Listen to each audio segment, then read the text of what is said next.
Now let's do some fan questions.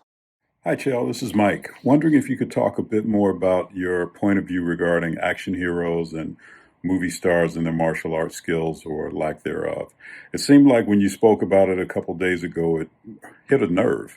I generally don't get that from you when you're making observations, and it seemed like that might have rubbed you the wrong way. So I'm curious as to whether or not there's more to it than that. And also, along those lines, wondering if you have an observation on Michael Jai White, who's an actor and a pretty accomplished martial artist in his own right. Enjoy the show. Keep up the great work. Have a good holiday. All right, Mike, so a couple of things. You said that it hit a nerve. I actually didn't know that until you just called me out on that. But now that you have called me out, let me self-analyze and agree. It does hit a nerve. Let me attempt to identify why, okay? You will have legitimate tough guys that you see in the world of mixed martial arts. Guys who sacrificed, then were ultimately willing to put it on the line half naked in front of the world and live with the result. Whether it was the glory or the shame, they're willing to live with it forever. Some of them will be patted on the back and some of them will be teased falsely and never to their face, of course. But this is how they'll be talked about. You can then take a fake tough guy, Bruce Lee, who couldn't kick his own ass. Chuck Norris, who did pretty good in point fighting, which nobody really respects.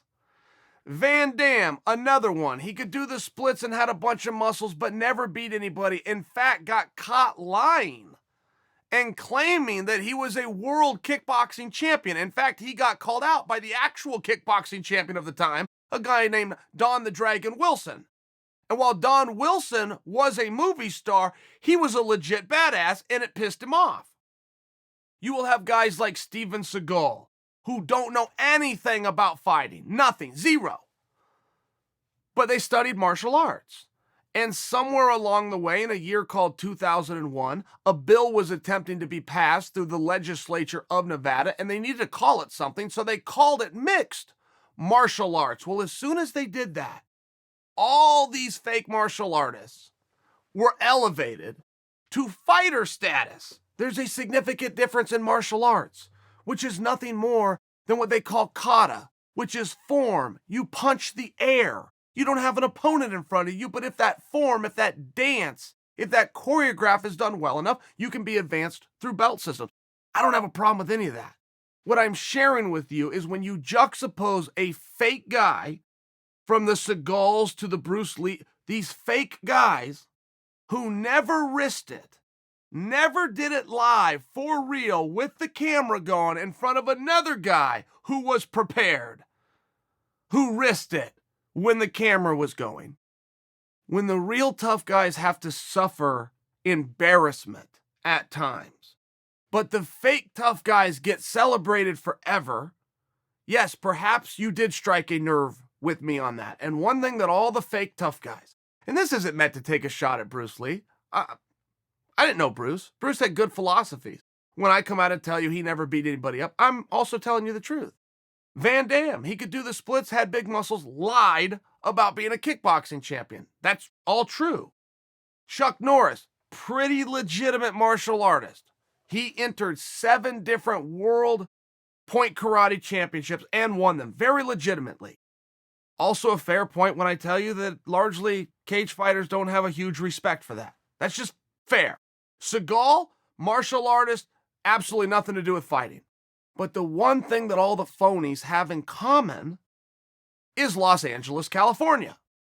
If you can be a phony and beat up a couple of guys in your backyard that are aspiring actors, or they're got a script that they're in town as they're bussing tables at the local Denny's, and 1 or 2 of those guys makes it in front of a camera, or 1 or 2 of those guys get a script made, you can propel a myth to the world. And that's what those guys did. And if I'm bitter about it or I'm just telling the story the way it is, both might be true. Hey, Chael, it's Ross from Kentucky. I was just wondering what your thoughts were on Nick Diaz possibly coming back to fight Masvidal for this BMF belt that he thinks he deserves. And overall, what are your thoughts on the BMF belt and if it's even worth fighting for? Huge fan. Thanks, man. Ross, I got to tell you, I love it and I love it, man. I had a ton of fun with the BMF. And I think that I appreciated the BMF more for the way it was explained to everybody that this is a one night only. It felt like a one night only type thing. I'm not sure you couldn't resurrect it if you're bringing Nick into the fold. Now, that would change. Is George willing to put it up? I mean, don't forget, if we're going to be silly here, but I'm also trying to stay within the confines of an architecture of a sport. George has a title that can never be taken from him. So just imagine, would George put up the title? If it was a for fun title or not, it goes down in the books and he won it, period. And all the haters can hate as much as he won a title. And the rules said he can never lose it because it'll never be defended again. I am well aware that in this sport, we fiercely adhere to the rules that we make up on the spot. I got it.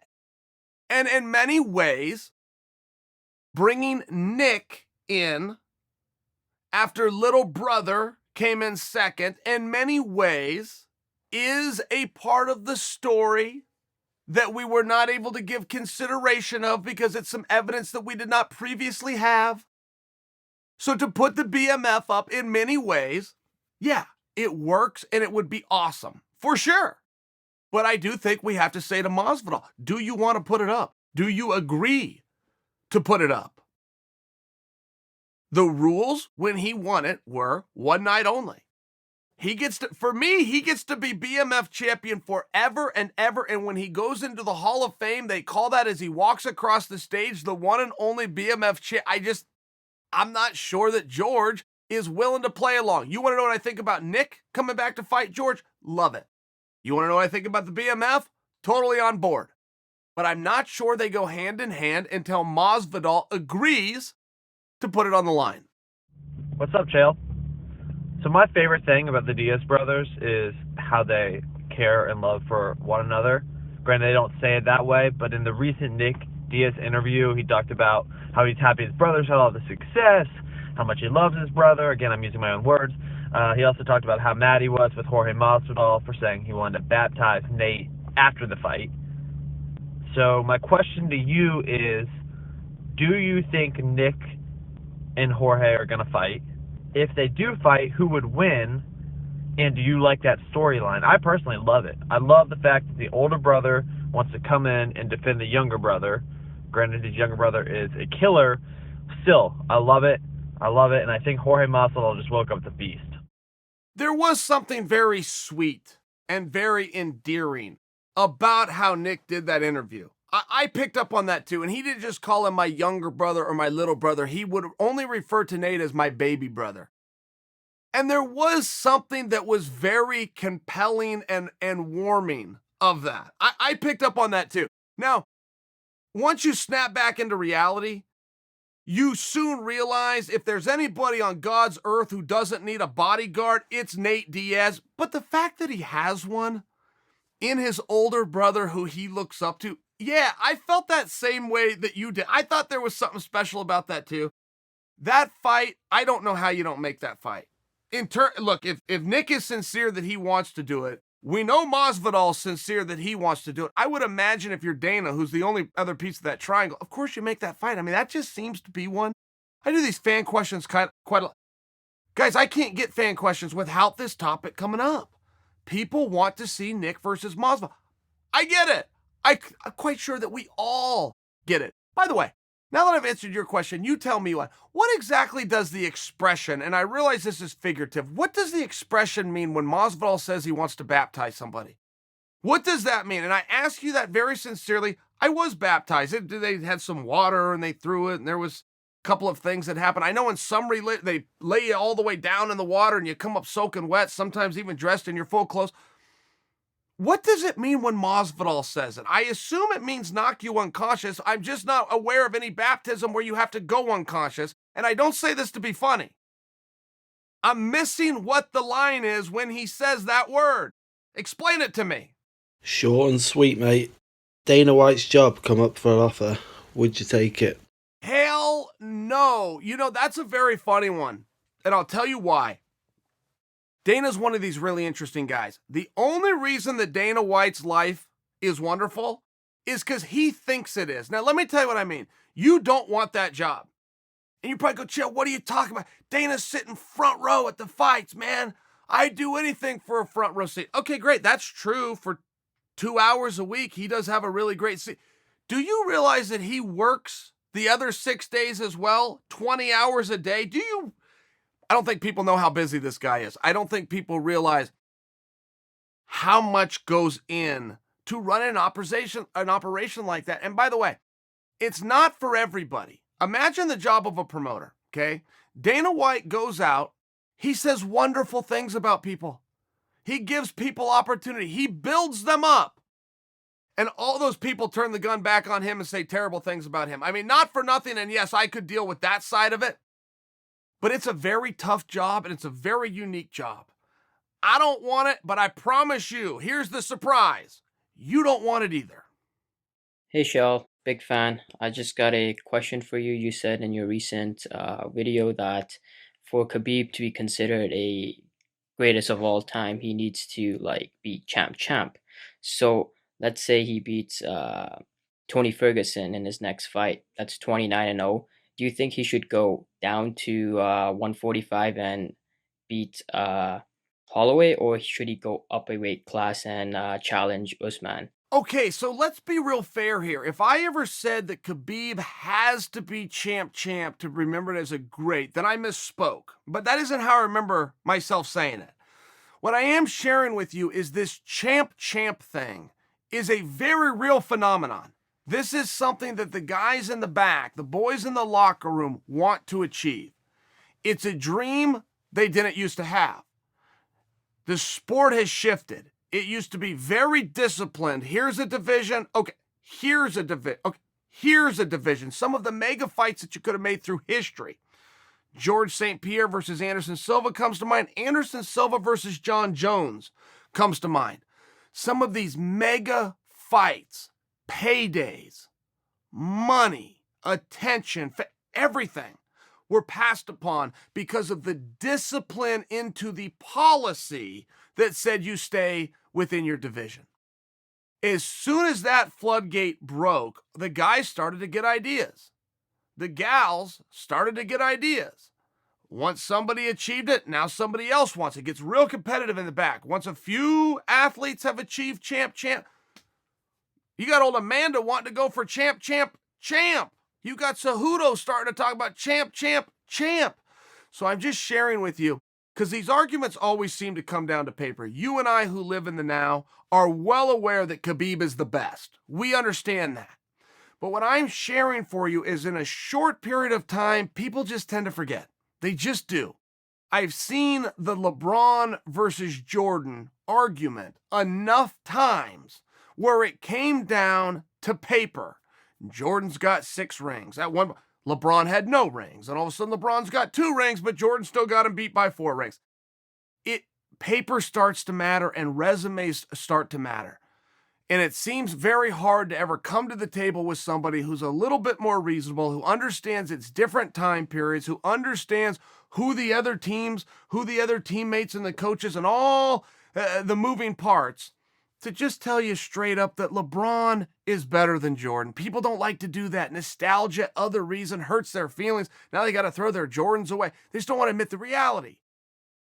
I'm speaking to you more from that standpoint, and that over a short period of time, Khabib, as impressive as he was, and he will be the only guy to go down undefeated, should the story stop the way that the story is being told now, that will be something special that he can offer on paper that other guys can't. I agree.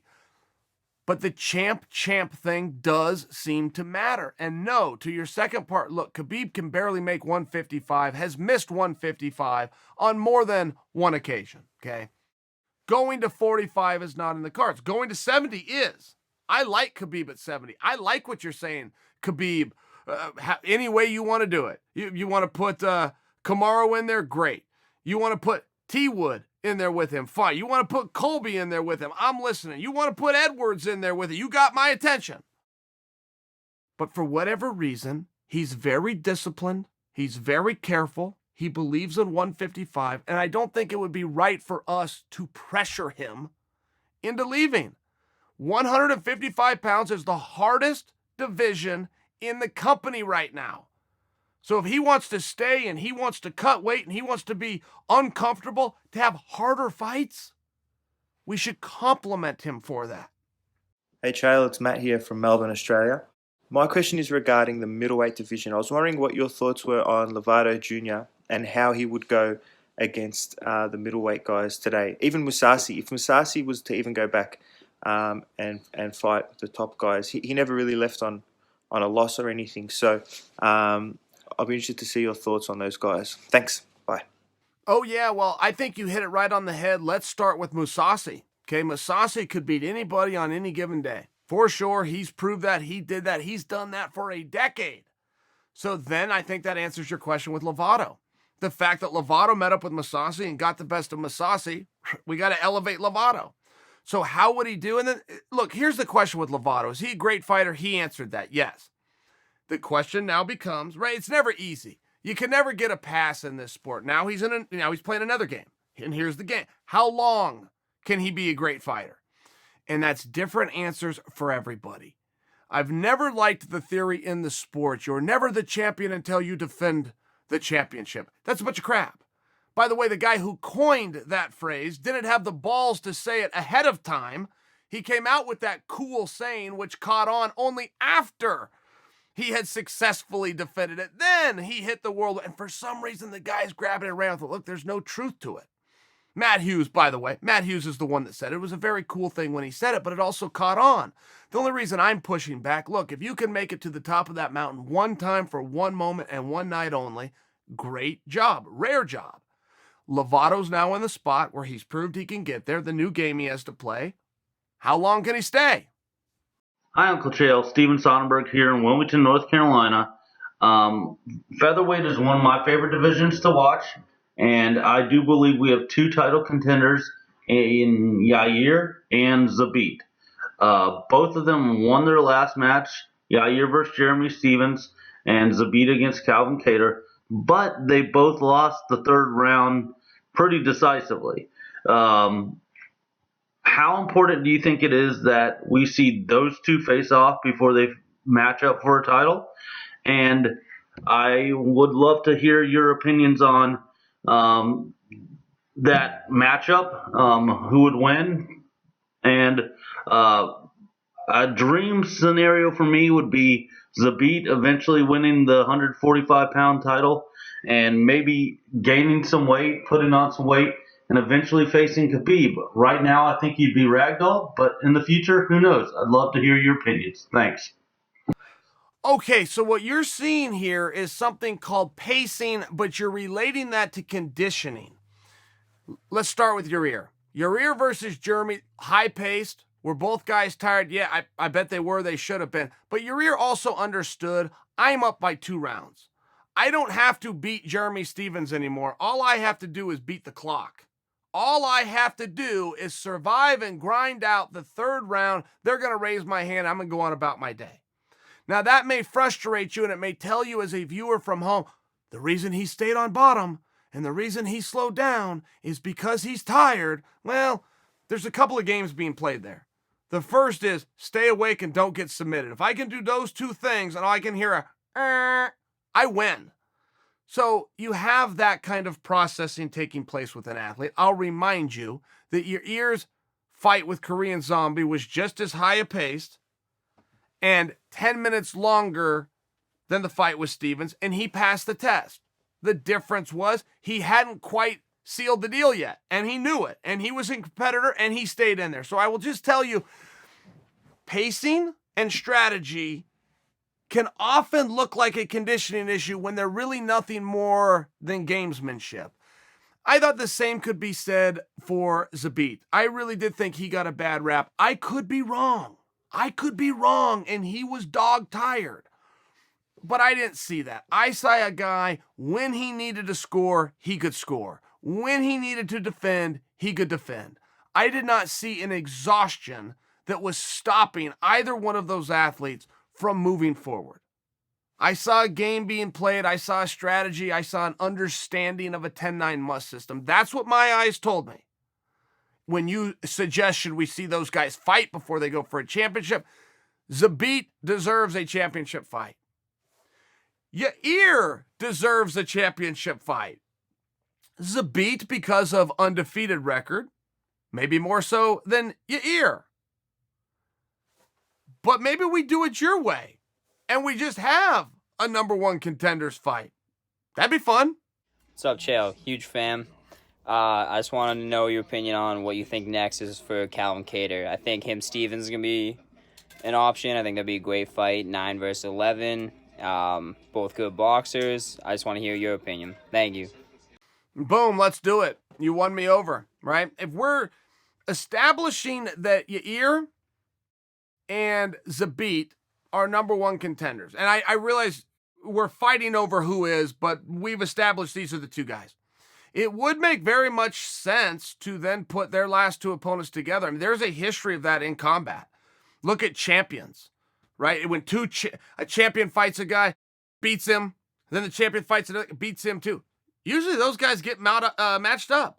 We just saw that recently at 205 pounds.